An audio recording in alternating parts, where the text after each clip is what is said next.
میں یہاں پہ ہے تو اس سے جو لوگ ملنے کے لیے آتے ہیں وہ جا کے وزٹر سینٹر میں باعزت طریقے سے ان کو بٹھایا جاتا ہے.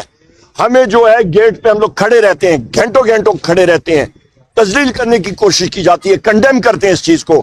ایک دہشت گرد ہوتا ہے یا ایک 302 کا ملزم ہوتا ہے اندر جس کو سزا سنائی دی جاتی ہے, اس کے رشتہ داروں کو ملاقات کی اجازت ہوتی ہے اور ہمیں نہیں ہوتی. یہاں پہ پبلک اکاؤنٹس کمیٹی کے چیئرمین جنید خان صاحب, یہاں پہ ہیومن رائٹس کمیٹی کے چیئرمین ہیں, انہوں نے زور لگا لیا پر ان کا ایجنڈا آئٹم جو ہے وہ اڈیالہ جیل کی وزٹ کا وہ رفو چکر کر کے گول کر دیتے ہیں. یہ حالات ہیں, ہم لوگ اس کو کنڈیم کرتے ہیں. خواتین حضرات, شبلی فراز صاحب جی دیکھیں آپ ادھر آئیں. دیکھیں آج جو عدالتی احکامات کی توہین ہوئی ہے, جس پہ عمل درآمد نہیں کیا گیا, 3 بینچ کے عدالت نے یہ فیصلہ دیا تھا, تو میں صرف اتنا کہوں گا کہ یہ جو اس فیصلے کو نہ مان کر, اس پہ عمل درآمد نہ کر کے ہماری بے عزتی نہیں ہوئی ہے, خان صاحب کی بے عزتی نہیں ہوئی ہے, یہ ان ججز کی بے عزتی ہوئی ہے, یہ اس ادارے کی بے عزتی ہوئی ہے جس کو کہ ہم جوڈیشری کہتے ہیں. اگر وہ اپنے ادارے کی اور یہ ججز اپنی عزت کو اگر اسی طرح رہنے دینا چاہتے ہیں تو یہ ان کی مرضی ہے, لیکن اس وقت حقیقت یہ ہے کہ بے عزتی ہوئی ہے ان 3 ججز کی, اس ادارے جوڈیشری کی. تو انہوں نے اپنے ادارے کی ساکھ کو, اپنے ادارے کی عزت کو بچانا یہ انہی ججز کا کام ہے, یہ ہمارا کام نہیں ہے. ہم قانون اور آئین پہ عمل کرنے والی پارٹی ہیں, اور اگر ہمیں نہیں دیا گیا یہ عدالتی احکامات کے باوجود, کلیئر انسٹرکشنز کے بعد, تو یہ جو ہے تو پھر وہی اس کو سنبھالیں اور وہی اپنے ادارے کی اور اپنے فیصلوں کی عزت کرائیں. شکریہ. بسم اللہ الرحمن الرحیم. ماہ رمضان ہے اور سب روزے سے ہیں. دیکھیں, جس ملک کے اندر نامنی کی آگ پورے ملک کو تباہ و برباد کرنے چلی ہو, جہاں پر پاکستان تباہ و برباد ہو رہا ہو, پاکستان کے نعوذ باللہ من ذالک ٹوٹنے کی باتیں ہو رہی ہیں, پاکستان کے ٹکڑے ٹکڑے ہونے کی باتیں ہو رہی ہیں, اور ہم دیکھتے ہیں کہ یہاں کیا کھیل کھیلا جا رہا ہے. کورٹ فیصلہ کرتی ہے, لارجر بنچ فیصلہ کرتا ہے کہ جائیں ملاقات کرائیں, وہاں پر یہ کیا آتے ہیں, یقین دہانی کرا کے آتے ہیں, یہاں ملاقاتیں نہیں ہوتی. معلوم ہوتا ہے کہ اس وقت پاکستان کو جان بوجھ کر تباہ کیا جا رہا ہے, باقاعدہ پلان طریقے سے پاکستان کی تباہی و بربادی کی جا رہی ہے, اور یہ سمجھتے ہیں کہ اس طرح سے یہ پاکستان کو تباہ و برباد کریں گے تو یہ بچ جائیں گے. نہیں, یہ جو آگ انہوں نے جلائی ہے اس میں خود یہ بھی جلیں گے, یہ بھی کبھی نہیں بچ سکیں گے. اس لیے کہ مکافات عمل یہی کہتی ہے کہ جو کسی کے لیے گڑھا کھودتا ہے وہ اس میں گرتا ہے. انہوں نے گرنا ہے, ان کے ساتھ ایسے ہو کے رہے گا. دنیا کے سارے ظالموں کی تاریخ پڑھیں, فرعونوں کی تاریخ پڑھیں, جتنے بھی دنیا کے بڑے بڑے قاتل تھے ان کی تاریخیں پڑھیں, ظالموں کی تاریخیں پڑھیں, بالآخر ان کا انجام کیا ہوا. قرآن بھی یہی کہتا ہے, مکافات عمل کی بھی یہی باتیں قوانین ہیں کہ خداوند متعال کو ظلم پسند نہیں ہے. وما ربک بظلام للعبید, خدا اپنے بندوں پر ظلم کرنے والا نہیں ہے, ظلم پسند نہیں کرتا ہے. کسی کو اس کا حق نہ دینا ظلم ہے, اس کو اس کے رائٹ اور حقوق سے محروم کرنا ظلم ہے. اور اس وقت پاکستان کا پورا سسٹم ظالمانہ سسٹم ہے, اول سے آخر تک ہر کوئی ظالم ہے. جو چپ ہے ان کے مقابلے میں وہ بھی ظالم ہے, جو راضی ہے وہ بھی ظالم ہے, جو کر رہے وہ بھی ظالم ہے. لہذا ہمارا سامنا پاکستان کے عوام یہ دیکھ لے, سن لے, ظالموں کے ساتھ ہے, عوام کے حقوق پر ڈاکہ ڈالنے والوں کے ساتھ ہے, اور پاکستان کو تباہ کرنے والوں کے ساتھ ہے. یہ سمجھتے ہیں کہ ہمیں تھکا لیں گے, ہم تھک جائیں گے, ہم کبھی نہیں تھکیں گے, ہم کبھی میدان نہیں چھوڑیں گے. اپنے وطن کو بچانے کے لیے جو کام ہو پڑا ہم کرتے رہیں گے, اور انشاءاللہ العزیز ایک دن ضرور آئے گا یہ ظالم شکست کھائیں گے اور اس وطن کے مظلوم بیٹے جیتیں گے. شرط ہے کہ وہ میدان میں ثابت قدم رہے. ہم ثابت قدم ہیں. پاکستان کے عوام کی 90% سے زیادہ اکثریت عمران خان کے ساتھ ہے. عمران خان پاکستان کی نجات کا ایک ذریعہ اس وقت, وہ پاکستان بچا سکتا ہے. وہ جا سکتا ہے, بلوچستان کے لوگوں کو انگیج کر سکتا ہے, وہ نامنی کے مقابلے میں رکاوٹیں کی دیوار کھڑی کر سکتا ہے, وہ لوگوں کو مطمئن کر سکتا ہے. یہ لوگ نہیں کر سکتے. ٹرسٹ ڈیفیسٹ ہے بہت زیادہ, عوام کا ان پر اعتماد ہی نہیں ہے, ان چوروں ڈاکوؤں پر. لہذا عمران خان کو بند رکھ کے تم سمجھتے ہو کہ تم جیت جاؤ گے, نہیں, تم بھی ہارو گے. تم پاکستان کو بھی ہرانا چاہتے ہو, پاکستان کو ختم کرنا چاہتے ہو.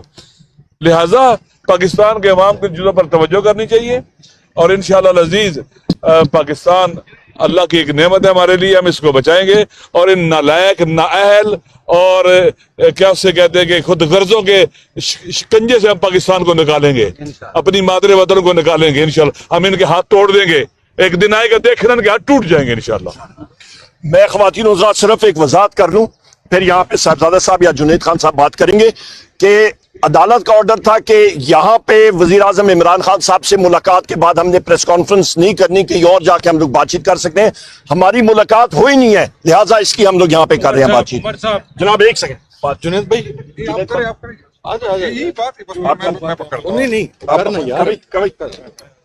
بسم اللہ الرحمن الرحیم. آج آپ نے ایک دفعہ پھر دیکھا کہ جو طاقتور لوگ ہیں پاکستان کے, جو نہ پارلیمنٹ کو مانتے ہیں, نہ آئین کو مانتے ہیں, نہ قانون کو مانتے ہیں, اس نے ایک دفعہ پھر ثابت کیا کہ یہاں پر نہ آئین کی کوئی اہمیت ہے, نہ جج کے فیصلوں کی اہمیت ہے. اور ہماری بدقسمتی ہے, اگر یہ فیصلہ کسی حوالدار کی طرف سے آتا تو یہ امپلیمنٹ ہوتا, لیکن ہمارے جو ہائی کورٹ کی جج صاحبان بار بار فیصلے دیتے ہیں, لیکن بدقسمتی یہ ہے کہ یہ لوگ سمجھ رہے ہیں کہ نہ ان کی فیصلوں کی کوئی اہمیت ہے اور نہ ان عدالتوں کی کوئی اہمیت ہے. تو اس سے جو نفرت ہے وہ مزید بڑھے گا, اس سے فاصلے ہیں وہ مزید بڑھیں گے. جس طرح مجھ سے پہلے راجہ صاحب نے بات کی ہے, تو نہ ہمارے حوصلے پست ہوں گے. انشاءاللہ تعالی جب بھی خان بلائے گا انشاءاللہ تعالی ہم آئیں گے, اور خان صاحب کے ساتھ پہلے بھی جڑے تھے, آج بھی جڑیں گے, اور پاکستانی عوام خان صاحب کے ساتھ جڑی ہوئی ہے. تو یہ جو عمل ہے, یہ جو فیصلے ہے, یہ جو رویہ ہے, یہ فیڈریشن کے لیے, ریاست کے لیے, یہ اداروں کے لیے انتہائی خطرناک ہے. اور ان لوگوں کو یہ سمجھ نہیں آ رہی ہے کہ آپ کے اس عمل سے جو ہے پاکستان کو نقصان پہنچ رہا ہے. میں اب کرتا ہوں. بسم اللہ الرحمن الرحیم. میں چونکہ تمام باتیں leader of the opposition, National Assembly, Senate Raja Nasir Abbas صاحب, جنید اکبر صاحب کر چکے ہیں, میں نے صرف آج مبارکباد پیش کرنی تھی لارجر بینچ کے تینوں آنریبل ججز کو کہ مبارک ہو. جس طریقے سے آپ کی عزت افزائی آج اڈیالہ کے سٹاف نے, سپرنٹینڈنٹ نے اور ڈپٹی سپرنٹینڈنٹ نے کی ہے, امید ہے کہ بے عزتی کچھ آپ محسوس کریں گے. میں آپ کو, چونکہ ہم تو پارلیمنٹیرین ہیں, ہم تو کسی نہ کسی طریقے سے انشاءاللہ کسی نہ کسی کمیٹی میں بلا کے یہ حساب پورا کر ہی لیں گے, ہم تو نہیں جانے دیں گے اس معاملے کو. لیکن میں جو لارجر بینچ تھا اس کے تینوں ججز کو آج مبارکباد پیش کرتا ہوں. سرے بازار آپ کے فیصلے کی جو بے توقیری کی گئی ہے اور آپ کی جو بے عزتی کی گئی ہے, آپ میری طرف سے اس کے اوپر مبارکباد قبول کریں. مجھے امید ہے ہم کنٹمپٹ فائل کریں گے, اس کے فائل کرنے کے بعد شاید آپ اپنی عزت کروا سکیں, جس کے مجھے بہرحال آثار نظر نہیں آتے کہ ایک ہائی کورٹ کے لارجر بینچ سے ایک ملازم اڈیالہ جیل کا سپرنٹینڈنٹ, یا یہاں پر بیٹھا ہوا کرنل صاحب, یا یہاں پر بیٹھا ہوا ڈپٹی سپرنٹینڈنٹ صاحب, وہ جناب آپ سے زیادہ طاقتور ہے. یہ ریالٹی ہے, ریٹن آن دا وال ہے, اور یہ وہ پاکستان ہے جس کے بارے میں موجودہ حکومت اور تمام لوگ کہتے ہیں کہ ڈیموکریسی جناب بڑی شد و مت کے ساتھ جا رہی ہے. بہت شکریہ جی. میں بسم اللہ الرحمن الرحیم. مجھ سے پہلے تمام لیڈران بات کر چکے ہیں. میں دو گزارشات لیگل آپ کو بیان کرنا چاہتا ہوں کہ سب سے پہلے آج کے آرڈر کے جو میں دیکھ رہا تھا کہ آج کا آرڈر عدلیہ کے لیے ایک بہت بڑا سوال ہے کہ جیل اتھارٹی نے جس طریقے سے عدلیہ کا آرڈر آج لارجر بینچ کا نہیں مانا, یہ اب عدلیہ کی اپنی ساکھ کا مسئلہ ہے. عدلیہ کا جو آرڈر تھا وہ ہمارا کوارڈینیٹر مقرر ہوا, اس میں 6 لوگوں کے نام لائرس کے بھی دیے جو 2 دن پہلے ملے, ان میں بھی 2 نام انہوں نے روک لیے. آج آپ نے دیکھا کہ یہ 6 نام ہم لوگوں نے دیے, انہوں نے آج 1 بجے سے لے کے 4 بجے تک کسی آدمی کو ملاقات کرنے نہیں دی. جہاں تک اس آرڈر کا تعلق ہے, اس آرڈر میں ایک چیز موجود تھی کہ اگر خان صاحب سے ملاقات ہوتی ہے تو بہر ہم آ کے کوئی سٹیٹمنٹ نہیں دے. آج تو انہوں نے ملاقات ہی نہیں کروانے دی. لہٰذا آج عدلیہ کو یہ سوچنا چاہیے, اس لارجر بینچ کو یہ سوچنا چاہیے کہ جیل اتھارٹی نے ان کے آرڈر کی سراسر جو وائیولیشن کی ہے اس کے خلاف انشاءاللہ ہم کنٹمپٹ پروسیڈنگ میں جائیں گے جیل اتھارٹی نے، جنہوں نے باقاعدہ طور پہ کل عدالت کے اندر کمٹمنٹ کی تھی، ایگریمنٹ کیا تھا، اپنی کنسنٹ دی تھی کہ یہ دونوں جو ہیں لائرز کی میٹنگ، فیملی کی میٹنگ اور وکلاء کی میٹنگ ہم اس طریقے سے کروائیں گے، لیکن دونوں دفعہ انہوں نے آرڈرز کو وائلیٹ کیا۔ ہم آئین اور قانون کی بالادستی پہ یقین رکھنے والے ہیں، اور جو شخص اندر بیٹھا ہے جو ہمارا لیڈر ہے وہ آئین کی بالادستی اور قانون کی حکمرانی کی جنگ لڑ رہا ہے، اور وہی وہ شخص ہے جو پاکستان کو جوڑنے کی باتیں کرتا ہے۔ آج جو پاکستان کے حالات ہیں اس کے لیے عمران خان کا وجود اس اسٹیٹ کے لیے لازم اور ملزوم ہے۔ بہت شکریہ۔